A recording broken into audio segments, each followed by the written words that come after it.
Para a gente entender a transformação e a tomada de consciência desse personagem tão complexo, que é o Malcolm X, no filme do Spike Lee, a gente tem que observar com muita calma as transformações visuais, como se existissem dois filmes em um.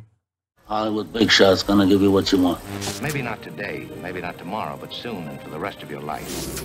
Frankly, my dear, I don't give a damn.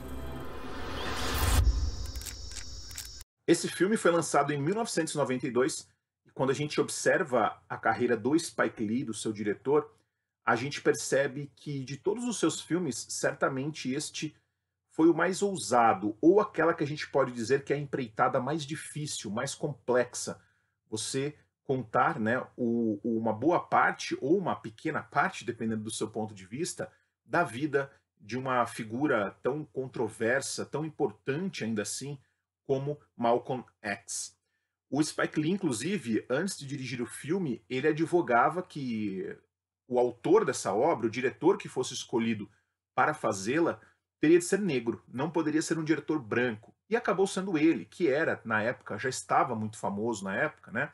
Ele havia feito Faça a Coisa Certa, ainda antes o Ela Quer Tudo, que é um filme mais de começo de carreira, mas depois também fez Febre da Selva. É um filme extenso, e hoje, aqui no nosso vídeo, eu quero me ater a algumas questões visuais para tentar explicar essa obra do meu ponto de vista para vocês, por meio dessas questões. E principalmente para a gente entender as transformações do personagem por meio das transformações visuais. Ou como o Spike Lee, partindo de um visual em transformação, primeiro de uma estética, depois para outra, de uma forma, depois para outra, quase que fazendo, como eu disse aqui no começo, dois filmes em um, ele vai contar essa transformação interna desse personagem, ou a maneira como esse personagem observa o mundo lá fora, o mundo ao seu redor. E eu vou trazer aqui algumas imagens para vocês, tanto dessa primeira parte do filme, quanto de uma parte central, né, que eu chamo de um núcleo do filme, naquelas sequências passadas na prisão, quando o Malcolm está preso, e é ali que vai iniciar a tomada de consciência do Malcolm X, e depois sequências da chamada segunda parte do filme aqui, como eu dividi, para vocês perceberem como a gente tem uma transformação do aspecto visual e como essa transformação está conectada à transformação desse personagem, ao amadurecimento intelectual do personagem Malcolm X, que sai daquele mundo, digamos, de cores e forjado por um passado, um olhar ao passado supostamente glamorizado, para um visual realista, para um choque de realidade do seu mundo como ele é de verdade, como o Spike Lee constrói isso visualmente. O olhar daquele jovem, daquele rapaz, no começo do filme, é um olhar que passa, digamos assim, pelo ponto de vista do branco, como se fosse também um cinema próximo do cinema hollywoodiano daquela época, que era um cinema construído pelo olhar do branco, né? Então você tem essencialmente um visual de um personagem alienado, um personagem ainda enfeitiçado por um falso glamour de uma América construída, erguida, uma América cujas leis foram feitas pelo branco. Então a gente tem ali, essencialmente, esse olhar. Vamos reparar, nessa primeira parte do filme, a prevalência dos tons amarelados, a prevalência de um aspecto passado, a prevalência de um filtro do tempo, como se embaçasse até um pouco a tela, a prevalência de luzes por todos os cantos, não dando tanta margem para sombras, para ambiguidade das luzes e sombras, cores quentes, essencialmente quentes, né? O amarelo que sai das janelas, que a gente percebe isso ao longo de toda essa primeira parte. E claro, né, aquelas cores berrantes que a gente vai perceber também e talvez principalmente nos figurinos, nas roupas usadas pelo Malcolm, ainda quando era chamado de Red, na primeira parte do filme. Vamos ver então uma sequência de imagens e depois eu vou falar do núcleo do filme para a gente chegar, enfim, à transformação.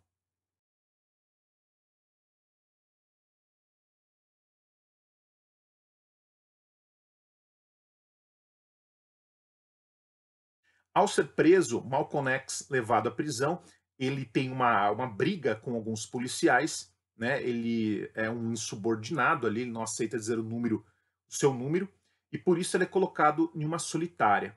Essa sequência da Solitária, ela é muito importante, no meu ponto de vista, para a gente entender como o Spike Lee está estruturando dramaticamente este filme e por que essa sequência da prisão, né, para além da Solitária, mas de toda a prisão, ou essas sequências passadas na prisão, são tão importantes.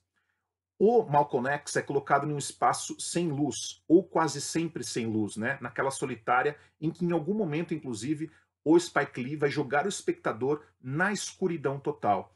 A gente só consegue ter uma noção da luz quando é aberta aquela janelinha, né? Pela qual o Malcolm se comunica com as pessoas do outro lado, policiais ou mesmo o capelão, né? O padre daquele presídio. E ali a gente percebe que a luz ela funciona como uma espécie de golpe no corpo daquele homem. E colocando o espectador dentro de um ambiente totalmente escuro, junto com o personagem, ouvindo a sua voz, o seu desespero, é como se o Spike Lee estivesse fazendo uma transição também. Ele tirou as luzes da primeira parte do filme, ele trancou o filme numa escuridão e depois lança outras luzes para dentro daquele mesmo espaço. E isso fica muito latente em um quadro especificamente, quando a gente vê aquela porta ali da Solitária, com as suas duas janelas abertas e a luz passando de fora, como se o Spike Lee nos dissesse que uma nova luz está entrando na vida daquele personagem.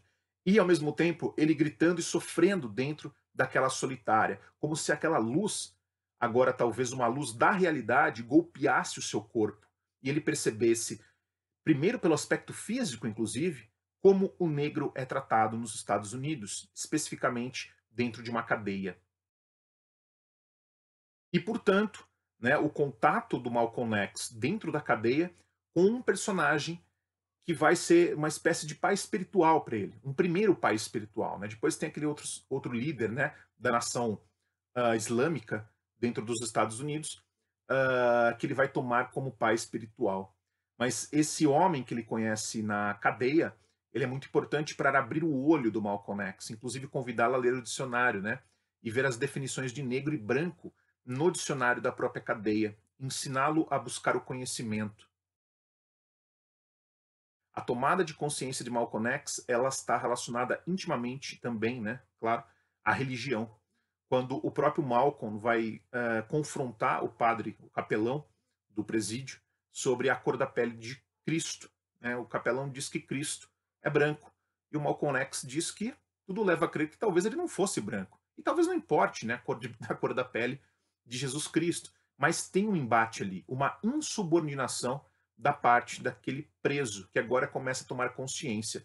E tudo a partir dali, e a gente começa a perceber, dentro das sequências da prisão, que esse homem ele está fora daquele mundinho colorido no qual ele vivia. Esse homem é outro, agora colocado sobre o aspecto das luzes mais frias, agora colocado sobre um aspecto acinzentado, às vezes metalizado, um aspecto que passa pelo preto, pelo branco, pelo azul, e aí todo um universo que se abre, cheio de realismo, em que o filme vai nos lançando, inclusive consequências em preto e branco, quando o Spike Lee está simulando ali um cinejornal, alguém está gravando o Malcolm X, né, ali no caso o Denzel Washington, né, que está num momento brilhante nesse filme, diga-se de passagem, o Denzel recebeu até uma indicação ao Oscar, né, muito merecida, e o filme, claro, vai nos encaminhando para todo esse aspecto frio, né, para toda essa ideia fria, para esse inverno, inclusive, que vai culminar na morte do próprio Malcolm X.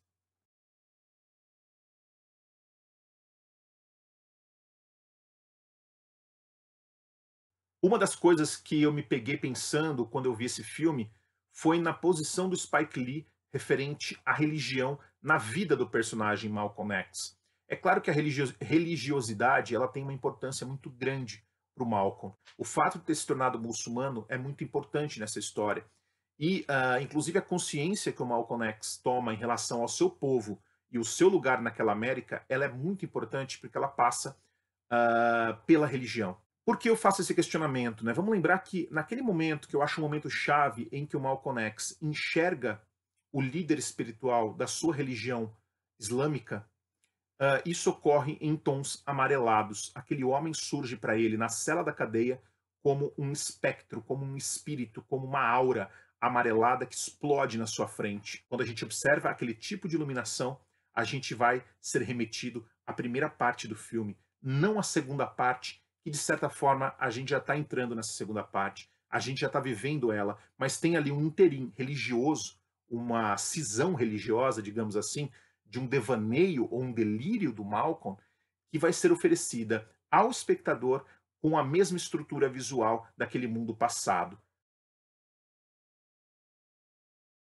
Eu chego à conclusão aí de que Spike Lee está sendo até um pouco crítico à religião, dizendo que aquela religião pintada com cores em um sentido delirante, né, com cores mais quentes, ela remete a um mundo de sonhos também, igualmente o mundo que Malcolm enxergava na sua juventude, no seu momento de bandidagem. Vamos lembrar que no filme anterior do Spike Lee, O Febre da Selva, tem uma crítica forte à religião, naquele caso ao cristianismo, né? No pai que mata o filho e coloca a sua arma sobre a Bíblia.